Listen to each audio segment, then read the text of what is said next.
Hello, everybody, and welcome to the December 11th edition of Wednesday with Walton and Newberry, coming to you here in video form at the cardinalnation.com and audio form at the Scoops Sports Network and all your favorite podcast apps. We're coming to you a little late today because the Rule 5 draft was held this afternoon to conclude baseball's winter meetings in Dallas, and we wanted to have some time to take a look at the players that were involved moving in and out in this draft. And so that's why we're a little bit late, but that's going to be the focus tonight. Blake, what's your overall feeling of what happened in this draft? So, at least starting in the major league portion, generally disappointed that the Cardinals did not take a player. I was hoping they would. I know Mo made some comments, I think yesterday, that seemed to hint at the fact that they weren't going to take a player. But I think personally, the Rule 5 draft is a good way to just take a shot on somebody who's cheap and controllable and has upside. They don't always pan out. If they don't pan out, you just send them back to their original team. But for a team like the Cardinals, who seem to be doing something of a reset, who should be in talent acquisition mode, this felt like a good way where they could have a good opportunity for them to just pluck somebody from another farm system, see if he has, the stuff to last in the majors and give him a shot in the bullpen or there's like a backup infielder or something of the sort. And the reality is that last year the Cardinals did well with Ryan Fernandez. He was who they picked up from Boston in the major league phase. The year before, Wilking Rodriguez from the Yankees wasn't as good, but he hung around the minor leagues, and maybe there's still a chance something will come out of that. Of course, going back 10 years or so, Matt Bowman also came out of that draft, and he was a serviceable major league reliever for a long time. And the Cardinals came in the day with two 40-man spots, so they could have taken someone, could have taken two players. The reality is that 9 players were taken before the Cardinals' turn came up. So, maybe they were hot on one or two of the other guys, but they were picked off ahead of time. The other thing that I found interesting in the major league phase is that 11 of the 15 players that were taken were pitchers. And that it wasn't quite as strong of a skew in the minor league phase. It was about two-thirds, one-third. But it's clear that pitching is what teams were looking for in the Rule 5 draft today. Yeah, exactly. And I think, it's easy to, not necessarily easy, but it's easier to take a pitcher, stash him, bring him in one inning stints, low leverage spots. And, if he can earn his way like into bigger roles like Ryan Fernandez did last year, then that's great. If not, maybe if you're a rebuilding team and kind of leave him in the low leverage spot, if you're a team that's contending, maybe you clear out the spot. But I think it's easier for them to have success when they are having something of a consistent role. If you're going to get a position player who's not going to be a starter, it's going to be a little bit harder, I think, for those guys to come off the bench, make, I don't know, 15, 20 plate appearances a month and have success in that. And then if they struggle for 2 months, then, maybe they don't look like major league players when you get rid of them. So I think we see teams that just generally think either there's more value to be had in the pitching market, or there's just it's an easier transition for players to just stash them in the bullpen and give them that consistent time. Yeah, it may be more value or it may be less risk or a combination of the two. Yeah. Um, the other thing that was interesting is that this wasn't just sort of the bottom feeders, the poor teams participating. The Atlanta Braves took 2 pitchers in the major league phase, which again the Cardinals could have done if they so chose. So it's savvy organizations who are doing well that may participate as well. But the key point is, if a team had a full 40-man roster coming into today, they're not eligible because, of course, you can't go beyond 40. And the key part of picking a player in the major league phase is they have to stay on your 40-man roster and they have to stay on your 26-man active roster all next season, as you mentioned before. So the Cardinals lost a player in Rule 5. It looked like the draft was going through. And then right near the end of the draft, the division champion Milwaukee Brewers picked Connor Thomas, who left-hander with Memphis, who folks may remember was his star was really rising a couple years ago when he was the pitcher of the year in the Arizona Fall League, got added to 40-man roster, didn't have a good year in Memphis afterward, got taken off last year, and then he moved to the bullpen and was the busiest reliever in the entire Cardinals system last year, had an ERA under 3, and we named him our comeback pitcher of the year, Connor Thomas, but he's probably a guy who deserves a shot with another organization. You just hope that he doesn't do too well with the Brewers when they play the Cardinals. Yeah, exactly. And I mean, good for him for getting it. He's a guy who's toured his way through the minor leagues. It's good for him to actually get a chance in the majors. And I mean, he's made some legitimate changes to his arsenal and his stuff overall that make you think, like maybe there's something there. Maybe there's a guy who could be a potential major league reliever. So it's good to see him get the shot and hopefully he sticks. Before we leave the major league phase, were you surprised that any of the other guys who were eligible weren't taken? Some of the guys, Ian Bedell, Andre Granillo, Edwin Nunez, Jeremy Rivas. There were some guys there that might have been interesting to another organization. Yeah, I wasn't particularly surprised. I think Granillo might have been interesting to some organizations and maybe got some looks. I was actually more surprised that Connor Thomas got selected in general. I thought the Cardinals are going to be able to get through this Rule 5 draft intact without losing anybody. But I mean, good for Connor Thomas. Yeah, now as we go to the minor league phase, the Cardinals did not escape unscathed. And again, these guys are probably guys who aren't going to be major leaguers. The minor league phase of the Rule 5 draft are players that, for purposes of this draft, were left at AA or lower.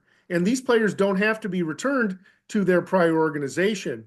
And the teams can't load up their AAA roster to protect them because, again, if they don't have openings on their AAA roster, they can't make additions in the minor league phase. And pretty much every organization, I think with the exception of two organizations, picked up players in the minor league phase. So 68 players were moved around in the minor league phase. And these are more often depth guys in an organization. But you go back 10 years, John Brebbia was a guy who still is in the major leagues. He's having a nice career of himself.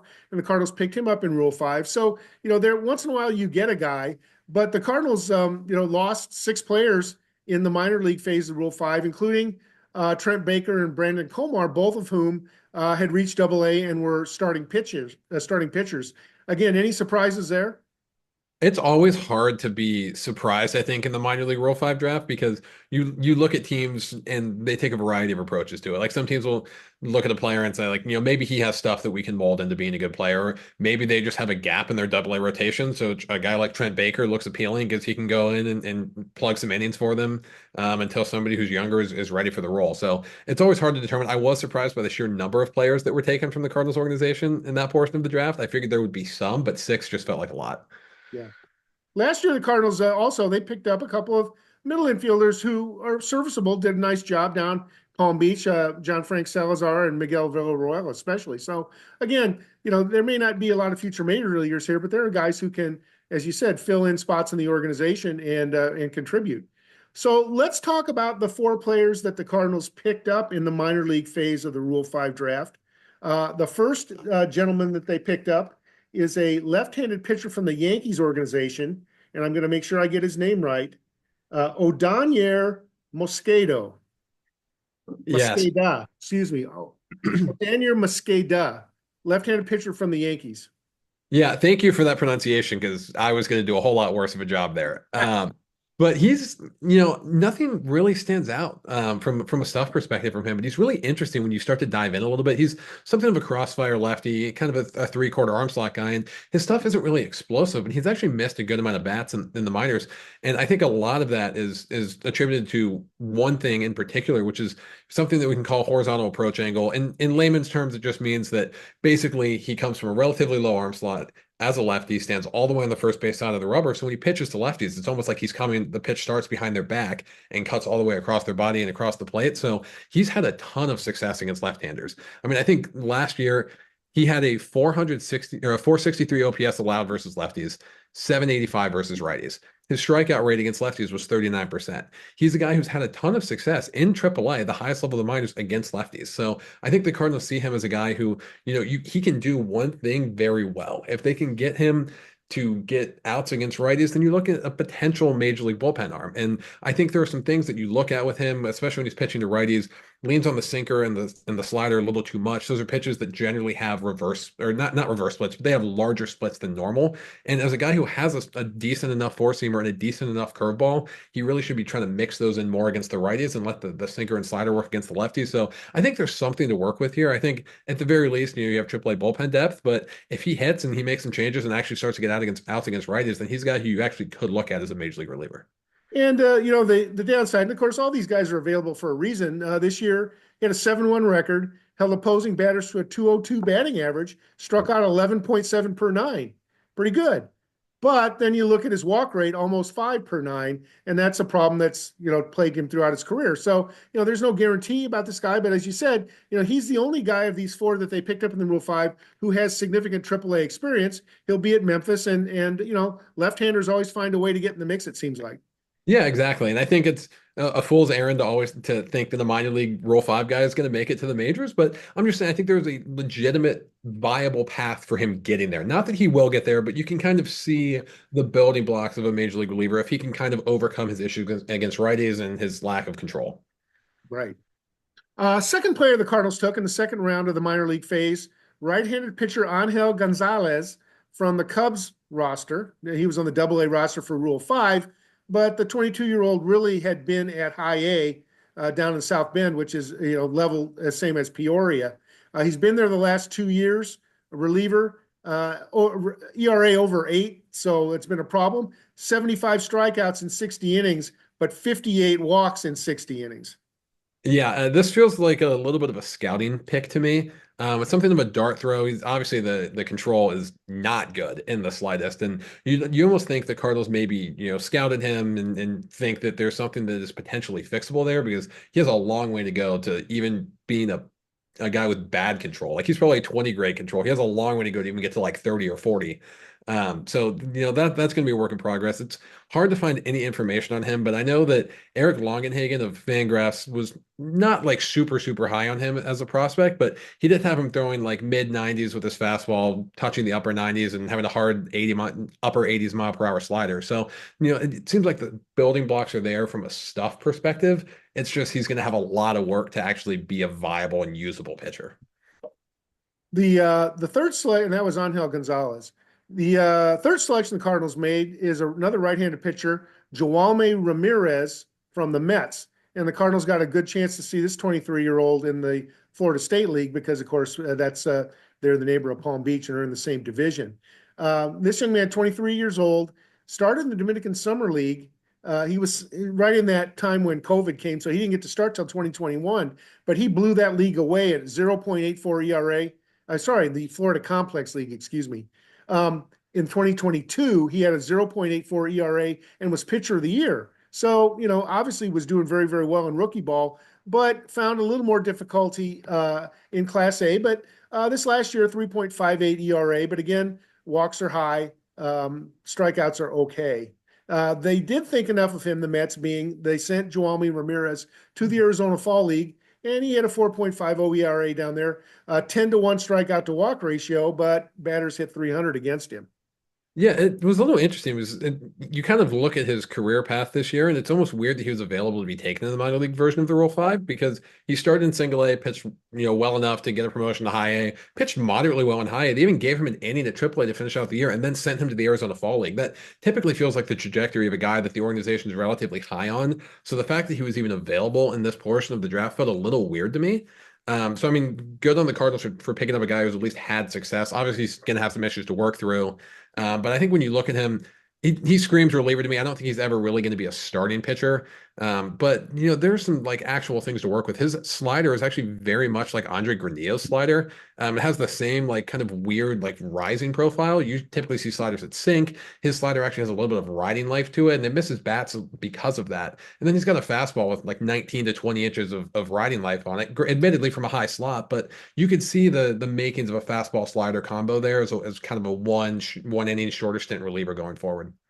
And it's interesting, organizations have the same challenge that they had at the 40-man level here in the minor league phase, and that is if you fill up your AAA roster with guys to protect, then you can't make your own choices. So the Cardinals, for example, could have protected 4 more players maybe, on their, well, not maybe, they could have protected 4 more players on the Memphis roster, but that would have kept them from being able to make their own selection. So every organization is trying to figure out not only do I want to keep these guys, but what are the odds that somebody else will take them? However, in the minor league phase, there are no limitations on what teams can do with these players, so they never get returned. The new organization now can keep these guys and assign them wherever they want. So the final pick the Cardinals made, their 4th pick, was an outfielder. His name's Miguel Ugueto. He came from the Red Sox High A, Ugueto. He hit 331 and was an all-star in the Florida Complex League again, so good in rookie ball. But then had a lot of injuries the last couple of years. Had a 650 OPS in High A this last year. Is a guy with power potential that hasn't really shown it yet. Yeah, exactly. I think that's the story with him because when you look at the numbers, I mean, you're seeing a guy who does not walk. like pretty much it's like Cesar Prieto levels of not walking. So he's definitely chasing a lot. The plate approach is going to need some work. Yeah, I mean, for how much he chases, like a 20% strikeout rate isn't that bad. But he also doesn't hit for a ton of power. And as a guy who's playing left field, right field, you'd want to see more power. So it looks like in the profile, the power potential is there. He just hasn't really tapped into it. And maybe a year of like full health where he can just stay healthy throughout the course of the year and get into a rhythm will help him tap into that power more. But not a whole lot to like from a statistical profile. So again, this feels like something where the Cardinals maybe had him scouted a little bit and thought there were some things that could really start to shine. Yeah. So, we'll see what happens with these guys. Again, there's probably not anybody here who's going to be a major contributor to the Cardinals in the major league roster in 2025. But part of what the organization is trying to do is build some depth. And some of these guys, have some runway, and we'll watch them and see what happens down the road. Yeah, exactly. Well, with that, we'll conclude this week's version of Wednesday with Walton and Newberry. But we want to remind everybody that we continue our top 50 prospect countdown for 2025. Now we're into the top 20, in fact. So we've already got 30 of them out there. And probably next week, unless there's a lot of interesting news, we'll kind of catch everybody up on those prospects who have been unveiled since the last time we talked. Anything else you want to cover today, Blake? No, I'm good. The Rule 5 is always one of my favorite events in the off season. It's a little bit of a prospect nerd kind of event, but it's always fun to see which prospects go where. That's right. And, I guess the other part we could talk about very briefly, although there's not much to talk about. The Cardinals were very active in discussions in the winter meetings, but there were no moves made. Of course, no signings. Yep. The Cardinals talk to the Japanese free agent pitcher, but his odds of coming aren't very good unless Lars Nootbaar can do a good sales pitch. And of course, everybody's waiting to see what the Cardinals can come up with in trade for Nolan Arenado, whether in fact they can get some players to help that minor league pipeline, or whether it's going to be a complete, salary dump. And a lot will probably depend on the Cardinals' appetite to eat some of that salary remaining, which I think is something like 67 million or something remaining to him. Yeah, and I think now that we've started to see some of the major free agent players start to come off the board, I think we'll start to see some trade talks for Arenado picking up a little bit. So I think I've seen reports that the Cardinals expect to have a deal done by Christmas. So gives it like another 2 weeks for it to potentially be done. So it feels like the wheels are in motion here, and I'll be really curious to see how it ends up. Yeah, the Cardinals are in a little bit of a tough situation because they, even though Arenado's played it very professionally, not demanding a trade, but his willingness to say, "I'll play first base if you need it," pretty much sent a strong signal to me that he wants to get out of town any way he can.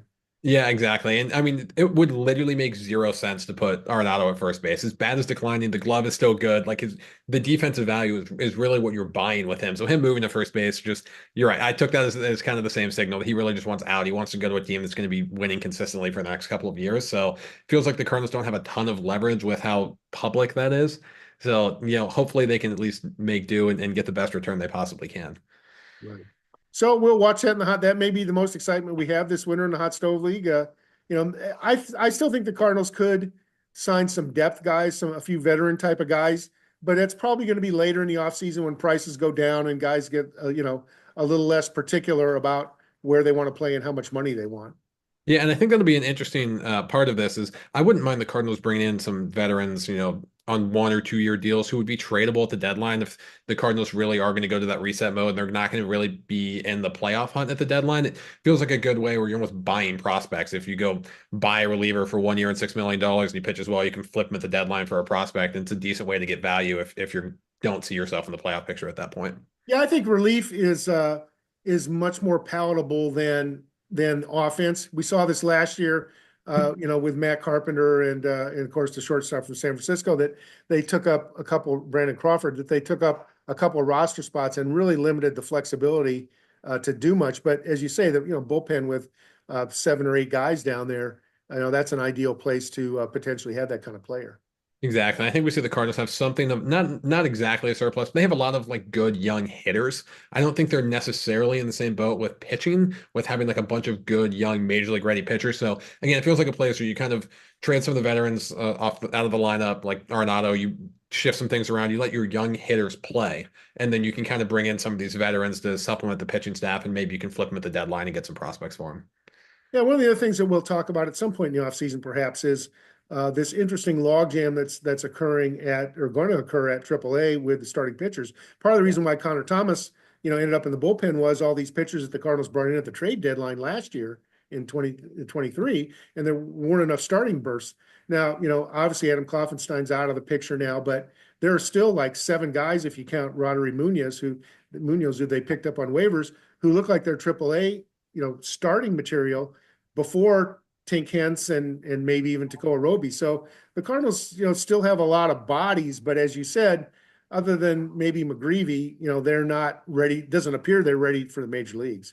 Yeah, exactly. And that's the thing is they have a lot of interesting, good starting pitching prospects that are starting to push their way into AAA. But again, you're not going to call those guys up and move them to the bullpen or the bullpen in the majors. You want to see them take those longer outings and stick in the rotation. So I think there's plenty of opportunity for the Cardinals to potentially add pitchers to give them innings in the first half of the year and then bring them back some value in the second half. And just to bring this conversation full circle, losing a couple guys like Brandon Comar and Trent Baker out of the AA rotation, that's not necessarily going to hurt, because if you look at the draft classes that are coming in and the international players, moving up, the guys that were at Palm Beach this last year, a number of good young pitchers, there are guys that are going to get pushed out of the way anyway. Yeah, exactly. And I think that's the point. Is the Cardinals had so many good young pitchers in single A, as you touched on. So we only saw some of them get up to high A at the end of last year and make like 8, 9 starts. So I think you're going to start to see a lot. Henderson, right? Yeah, I think we're going to start to see a lot of those guys potentially pushed into Double A next year and kind of fill those gaps that were left behind. All right. Well, that's enough for this week, I think. We appreciate everybody staying with us. Like I said, we were a little late, but we wanted to dedicate this podcast this week to the Rule 5 draft. So we'll talk to you again on the 18th, everyone. Thanks again, Blake. Thank you.